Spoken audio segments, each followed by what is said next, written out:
જવાની અને આરપારની લડાઈની જાહેરાત સર્વોચ્ચ અદાલતના નિષ્ણાંત વકીલો રોકવા ધારાસભ્યનો મક્કમ નિર્ધાર। સૌ પત્રકાર મિત્રોનું આજે સ્વાગત છે પ્રેસ કોન્ફરન્સમાં। ઉનાની ચકચાર જગાવનારી ઘટના આજથી બરાબર 10 વર્ષ પહેલા 2016ના જૂન જુલાઈમાં બની।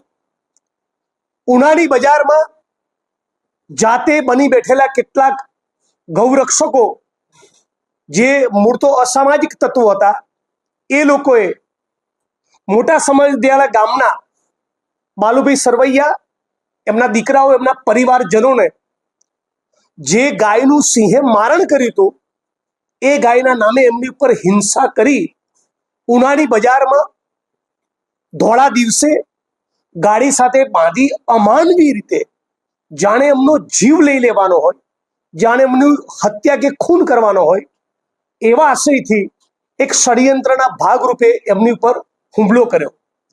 એ ઉના કાંડનો, ઉના અત્યાચારનો વિડીયો આખા સૌરાષ્ટ્રે, આખા ગુજરાતે, આખા દેશ અને દુનિયાએ જોયો। એને એટલા ગંભીર પ્રત્યાઘાતો પડ્યા કે વિપક્ષના અનેક નેતાઓ, સન્માનની રાહુલજી સહિત એ ઉનાના પીડિતોને મળવા ગયા હતા। તત્કાલીન મુખ્યમંત્રી આનંદીબેન પટેલ પણ ઉના ગયા હતા।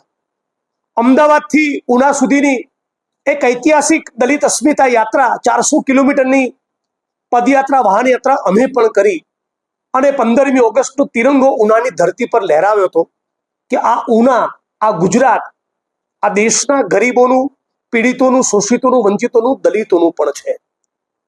આજે ઘટનાને બરાબર 10 વર્ષ થયા।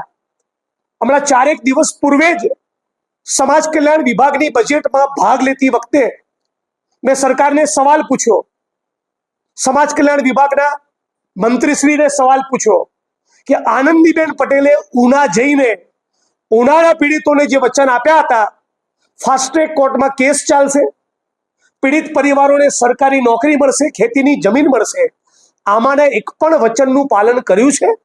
સરકાર પાસે કે મંત્રી પાસે કોઈ જવાબ નહોતો। અને આજે એનો ચુકાદો આવ્યો છે અને 42માંથી 5ને બાદ કરતા 36-37 આરોપીઓને નિર્દોષ છોડી દેવામાં આવ્યા છે। ઉનાના જે પરિવારજનો ઉપર બાલુભાઈ સરવૈયા, વશરામભાઈ, રમેશભાઈ સરવૈયા, એ પરિવાર પર જે હુમલો થયો, જે હુમલાનો ભોગ બન્યા, એ પૈકીના વશરામભાઈ સાથે મારી હમણાં જ વાત થઈ। એમણે કહ્યું કે ફરી એકવાર અમારા જીવનું જોખમ ઊભું થશે, અમને હવે ઉનામાં રહેવાનું મન ના થાય એવી પરિસ્થિતિનું નિર્માણ થશે। ઓલરેડી ગઈકાલે કેટલાક લોકોએ વિડીયો અને રીલ બનાવી જોયું, અમારું શું ખાડી લીધું એ પ્રમાણેની આડકતરી ચેલેન્જ અમને ઓલરેડી આપી દીધી। આ બાબતે હમણાં જ મેં ગીર સોમનાથના પોલીસ વડા સાથે વાત પણ કરી। આરોપી, ઉના કાંડના આરોપી પૈકીના એક આરોપી ઉપર એવો પણ આરોપ છે કે છેલ્લા 15 દિવસ પૂર્વે ઉનાના જ એક પોલીસ કર્મચારીને પણ માર્યા। મતલબ કે રાજ્યનું પોલીસ અને પ્રશાસન આ પીડિત પરિવારો આત્મસન્માનપૂર્વક જીવન જીવી શકે એટલું સુનિશ્ચિત કરવામાં નિષ્ફળ ગયા છે। લગભગ પ્રત્યેક આરોપીને વશરામભાઈ સરવૈયા, બાલુભાઈ સરવૈયા, ભોગ બનનારા પરિવારોએ તમામે તમામ આરોપીને બરાબર ઓળખી પાડ્યા હતા અને જડબે સલાક જુબાની આપી હતી, અને છતાં 36-37 આરોપીઓને એ નિર્દોષ છોડી 5 વર્ષની સજા એ ફક્ત 5 લોકોને કરવામાં આવી છે। એટલે ઉનાના પરિવારજનોનું, ઉના કાંડના પીડિત પરિવારોનું કહેવું છે કે આ ચુકાવાથી એ ખૂબ નિરાશ થયા છે, ભાંગી પડ્યા છે। હું પણ આ આંદોલનનો એક હિસ્સો હોવાના નાતે સમગ્ર ગુજરાતની દલિત ચળવળ, આંબેડકરાઇટ ચળવળ વતી કહું છું કે અમને પણ આ ચુકાદાને પગલે ખૂબ નિરાશા સાંપડી છે, બહુ જ દુઃખ થયું છે। ન્યાયતંત્ર પાસેથી, ન્યાયતંત્રનું સન્માન કરું છું, પણ પોલીસ પ્રશાસન, ન્યાયિક સિસ્ટમ પાસેથી અપેક્ષા એવી હતી કે તમામે તમામ આરોપી જેમણે પણ આ ઉનાના પીડિત પરિવારોને બેરહેમી પૂર્વક છડે ચોક ધોળા દિવસે ઉનાની બજારમાં પોલીસ સ્ટેશન, પોલીસ કર્મચારીઓની સામે માર્યા છે, એમને બધાને સાબરમતી સેન્ટ્રલ જેલના સળિયા પાછળ મોકલી દેવામાં આવશે અને એક ઐતિહાસિક ચુકાદો આવશે જેનાથી દાખલો બેસે કે આ પ્રમાણે કોઈ પણ આદિવાસી, દલિત, ગરીબ, વંચિત સમુદાયોનું આત્મસન્માન તમે છીનવવાની કોશિશ કરશો, આ પ્રમાણે હુમલો કરવાની કોશિશ કરશો, તો આપણું તંત્ર ચલાવી નહીં લે. પણ એવો ચુકાદો કોઈ જોવા મળતો નથી.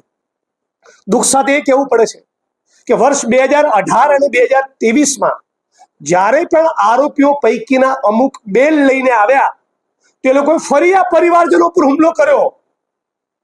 2016માં મૃત પશુના ચામડું નિકાલનું કામ કરવા બદલ જે પરિવારોને માર્યા હતા, એ જ પરિવારના 2 દીકરાઓ પર આરોપીઓએ 2018માં અને 23માં ફરી હુમલો કર્યો.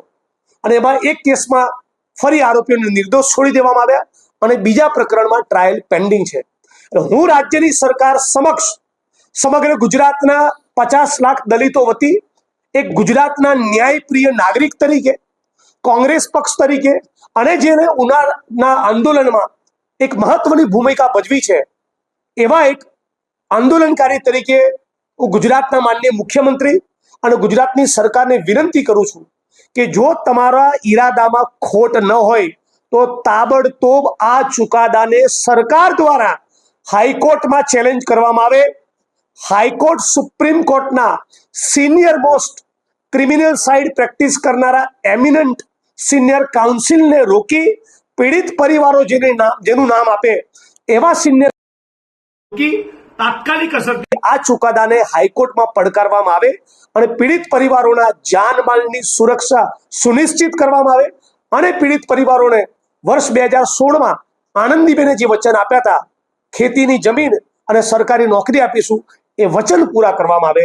હાલની પરિસ્થિતિમાં ભારતીય જનતા પાર્ટીની સંઘ પરિવારની આ સરકારને દલિતો માટે કોઈ જ લાગણી હોય એવા બિલકુલ લક્ષણો જોવા મળતા નથી. છતાં હું ઈચ્છું છું કે સરકાર આ ઘટનામાંથી સબક લઈ આપણા ગુજરાતમાં રવિશંકર મહારાજ, ઠક્કર બાપા, ઇન્દુલાલ યાજ્ઞિકના ગુજરાતમાં ફરી ઉનાકાંડ જેવી કોઈ ઘટના ન બને એ સુનિશ્ચિત કરવા સમાજમાં એક સબક જાય કે દલિત આદિવાસીઓના આત્મસન્માન સાથે ખિલવાડ કરવો એ નહીં ચલાવી લેવામાં આવે અને ફરી એકવાર બધા આરોપીઓની સામે કડક કાર્યવાહી ન્યાયતંત્ર કરે. એટલા માટે રાજ્યની સરકાર તાત્કાલિક અસરથી હાઈકોર્ટમાં આ ચુકાદાને પડકારે, એને ચેલેન્જ કરે, એની સત્તાવાર જાહેરાત કરે એવી હું અપેક્ષા રાખું છું. છેલ્લી બાબત, આ 20 તારીખે માનનીય મુખ્યમંત્રી ભૂપેન્દ્રભાઈની અધ્યક્ષતામાં એટ્રોસિટીઝ એક્ટના સુપરવિઝન અને મોનિટરિંગ માટે એટ્રોસિટી એક્ટમાં ઠરાવ્યા મુજબની 20 તારીખે ગાંધીનગર ખાતે એક મિટિંગ છે. એ મિટિંગમાં પણ હું મુખ્યમંત્રીને રજૂઆત કરીશ. પણ હું ઈચ્છું છું કે એની પૂર્વે સરકાર દ્વારા, મુખ્યમંત્રી દ્વારા જાહેરાત કરવામાં આવે કે ઉનાના પીડિતોને ન્યાય મળે, એના માટે અમે કટિબદ્ધ છીએ અને નીચલી કોર્ટના ચુકાદાને હાઈકોર્ટમાં ચેલેન્જ કરીશું. સરકાર મદદ નહીં કરે તો આપણે શું? સરકાર મદદ નહીં કરે તો દલિત ચળવળ વતી, કોંગ્રેસ પાર્ટી વતી અમે હાઈકોર્ટ સુધી, સુપ્રીમ કોર્ટ સુધી ગુજરાત અને સુપ્રીમ કોર્ટના બેસ્ટ લોયરને અમારા તરફથી હાયર કરી આ ચુકાદાને અમે પડકારીશું, રોડ ઉપર પણ લડીશું અને કોર્ટમાં, હાઈકોર્ટમાં, સુપ્રીમ કોર્ટના દ્વાર પણ ખટખડાવીશું. પણ આત્મસન્માનની લડાઈમાં કોઈ જ કોમ્પ્રોમાઇઝ કરવાના નથી. કોંગ્રેસ પક્ષ દ્વારા કેવી રીતે જોવામાં આવે છે? મેં કોંગ્રેસ પક્ષના કાર્યકારી પ્રમુખ તરીકે કહું છું, બહુ નિરાશાજનક ચુકાદો પીડિત પરિવારને લાગ્યો છે, તો અમને પણ નિરાશાજનક લાગ્યો છે. પીડિત પરિવારને સંતોષ થવો જોઈએ. જે લોકોએ માર ખાધી છે, જેમના આત્મસન્માનને ઠેસ પહોંચી છે, એ પીડિત પરિવારો બાલુભાઈ સરવૈયા, વશરામભાઈ સરવૈયા, રમેશભાઈ સરવૈયા અને એને અન્ય ભાઈઓ, એમને આ ચુકાદાથી બહુ જ આહત થયા છે.